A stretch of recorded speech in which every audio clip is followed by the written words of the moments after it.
그날 밤 서울 강남의 한복합 공연장. 천장을 뚫을 듯한 조명이 무대를 가르고 수천 명의 팬이 웅성거리는 가운데 트로트계의 감성 아이콘 김준수는 마지막 곡의 클라이맥스를 향해 숨을 몰아쉬고 있었다. 20년 가까이 묵묵히 쌓아올린 내공, 선배들이 입을 모아 한국적 소울의 결정체라 부르는 탄탄한 성량, 그리고 누구도 흉내낼 수 없는 섬세한 감정선, 모든 것이 이날 무대 위에서 폭발해야 했다. 그러나 극적인 운명은 순식간에 김준수를 뒤흔들었다. 마이크가 손끝에서 미끄러졌고 이어폰에서 들려오던 모니터 음이 갑자기 끊겼다.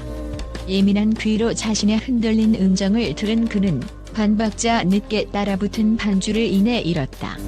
순식간에 굳어버린 표정, 떨리는 눈빛, 어깨를 감싼 관객의 환호가 칼날처럼 느껴지는 그 순간, 김준수는 처음으로 무대 위에서 공포라는 단어를 떠올렸다. 노래는 끝까지 이어졌지만 진정한 끝을 본 것은 관객이 아니었다. 대기실로 돌아온 김준수는 괜찮아, 약간 삐끗했어도 팬들은 모르더라라며 달래는 매니저의 말에 단 한마디도 답하지 못했다. 얼어붙은 손끝으로 옷깃을 잡아당기며 소리 없는 울음을 삼키던 그는 마침내 무릎이 꺾여 의자에 털썩 주저앉았다. 트로트는 내 모든 것이라고 자신 있게 외치던 그였지만 오늘만큼은 내가 노래를 계속할 자격이 있나? 라는 의심이 가슴 한가운데를 파고들었다. 그때 묵직한 발걸음 소리와 함께 문이 열렸다. 한국 가요계의 거목이자 김준수의 스승, 작곡가 윤명선이 서 있었다. 이게 올 일이냐?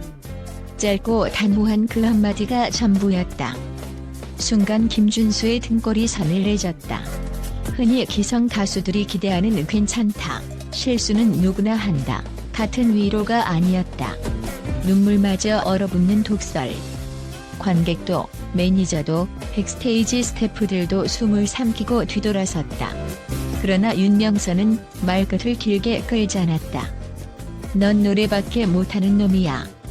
그러니까 그 한 번의 삑사리 때문에 고개 숙일 거면 애초에 마이크 잡지 마. 거친 혀끝이 채 끝나기도 전에 윤명선은 떨리는 준수의 손등을 꽉 잡았다. 그 대신 내 노래 앞에서는 누구보다도 당당해야 해. 내가 들렸어도 사람들은 다시 듣고 싶어 한다. 왜? 그 노래가 내 운명이니까. 사실 윤명선의 독설에는 숨은 뒷이야기가 있었다.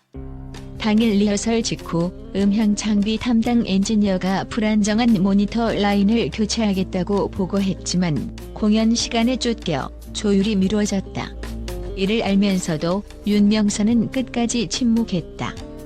안 된다고 외치면 공연 자체가 취소될 수 있었고, 그러면 김준수는 언젠가 맞닥뜨릴 수밖에 없는 돌발 상황을 영영 마주하지 못한 채 무대 공포증의 씨앗을 키웠을지 모른다. 윤명선은 스스로 잔인한 스승이 되기로 결심했고, 그 결과가 바로 김준수의 땀과 눈물로 얼룩진 오늘 밤이었다는 사실을 그는 끝내 털어놓지 않았다.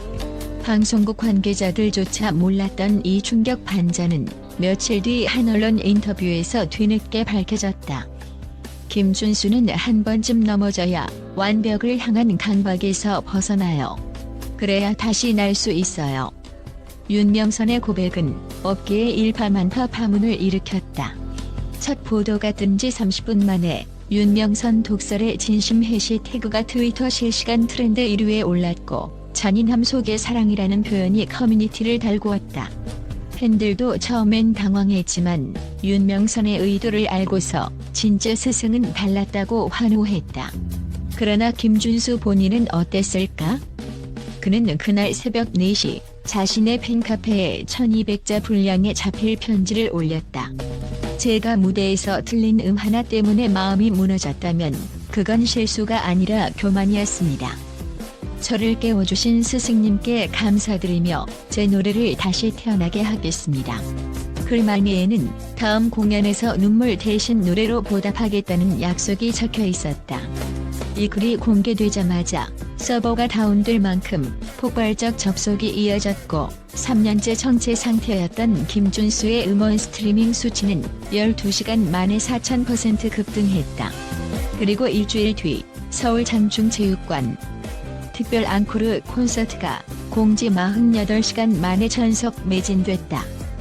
객석은 초조함 대신 기대감으로 미세한 진동까지 품고 있었다. 조명이 꺼지고 김준수의 실루엣이 드럼 위에 섰다. 오늘은 제가 틀린 하나로 증명하겠습니다. 실수해도 음악은 멈추지 않는다는 거요. 관객석에서 터져나온 환호는 그날 실수를 때렸던 야유보다 책임감 있게 무거웠다. 첫 소절이 떨어지자마자 팬들은 숨을 삼켰고 그의 목소리는 이전과 달랐다. 마치 실수를 집어삼킨 용처럼 거칠지만 단단했고 그 안에서 한 번 더 성장한 감정을 꺼내어 관객에게 던졌다. 공연 마지막 공룡원한 약속에서 하이라이트 고음이 치솟았을 때 김준수는 일부러 반박자 느린 즉흥 애드리브를 넣었다. 이는 일주일 전 모니터 사고로 틀어졌던 박자를 또다시 의도적으로 비튼 것이었다. 관객들은 깜짝 놀랐으나 오류가 아니라 예술적 장치라는 걸 직감했고 순식간에 환호가 폭발했다. 무대를 내려오며 김준수는 깊게 숨을 들이켰다. 그리고 백스테이지 모니터 앞으로 달려가는 한 남자? 바로 윤명선이 그의 어깨를 감싸 안으며 웃었다. 이제서야 내 노래가 됐다. 그 짧은 축복에 김준수는 다시 눈물을 글썽였지만 이번엔 좌절의 눈물이 아니었다. 팬들은 밴드 마스터가 SNS에 올린 비하인드 영상을 통해 또 다른 비밀을 알게 됐다. 윤명선은 이미 몇 달 전부터 김준수의 호흡과 발성, 심지어 무대에서의 시선 처리까지 밤새 코칭해왔는데 그 과정에서 가끔은 망가져야 비로소 완성된다는 말을 수십 번 되뇌었다. 이날 무대 실수는 어떤 의미에서 계획된 우연이었고 윤명선의 독설은 각본 없는 연출이었다. 이를 두고 음악평론가 박은정은 일간지 칼럼에서 김준수의 실수는 실패가 아니라 스스로의 틀을 깨부순 퍼포먼스라 정의하며 스승 윤명선은 김준수에게서 두 번째 데뷔를 끌어냈다고 평가했다. 이후 김준수는 새로운 싱글 브로큰 윙즈를 발표했다. 제목부터 당당히 부러진 날개를 선언했고 가사에는 흠집 난 하나로 나는 법을 배웠다는 문구가 반복된다. 발매 24시간 만에 주요 음원 차트 1위를 석권, 유튜브 라이브 클립은 500만 뷰를 넘겼다. 특히 간주 직후 전조가 바뀌며 삑살이 난 듯한 불협화음을 의도적으로 집어넣은 파격 편곡이 화제를 모았다. 윤명선은 인터뷰에서 실수도 악보가 된다며 웃었고 김준수는 이 곡은 제 지부이자 자부심이라고 답했다. 오늘 그가 다시 같은 공연장으로 돌아왔다. 똑같은 조명, 똑같은 스피커, 똑같이 꽉 들어찬 관객. 그러나 달라진 것은 김준수였다. 그는 리허설에서 일부러 모니터 음량을 낮춘 채 노래를 소화했고 스태프에게 혹시 안 들려도 상관없다고 농담을 던졌다. 스태프들은 놀라움과 존경을 동시에 표했고 윤명선은 객석 뒤편에 앉아 조용히 손뼉을 쳤다. 무대가 시작되자마자 터져나온 첫 음은 빈틈없었다. 삐걱거릴 틈조차 허락하지 않는 완벽함이 아니라 실수도 아름다움으로 넘어서는 여유와 강인함이 깃들어 있었다.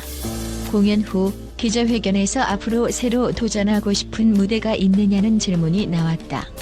김준수는 잠시 숨을 고른 뒤 실수가 허용되지 않을 만큼 완벽한 하지만 무엇이 터져도 관객과 함께 웃을 수 있는 무대.